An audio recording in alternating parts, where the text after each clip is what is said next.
میں اسی دن کروں گا جس دن میرے نبی پاک صلی اللہ علیہ وسلم کریں گے۔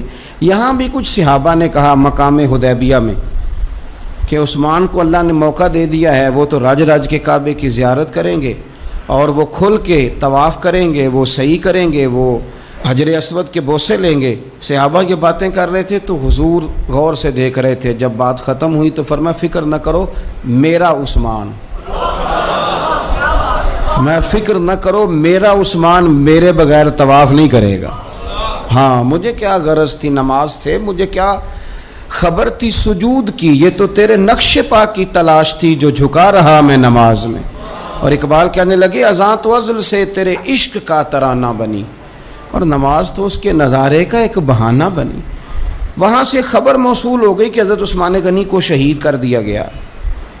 اگرچہ نبی پاک صلی اللہ علیہ وسلم کے علم میں تھا کہ عثمان کو شہید نہیں کیا گیا، لیکن جب خبر آئی تو صحابہ میں جوش پیدا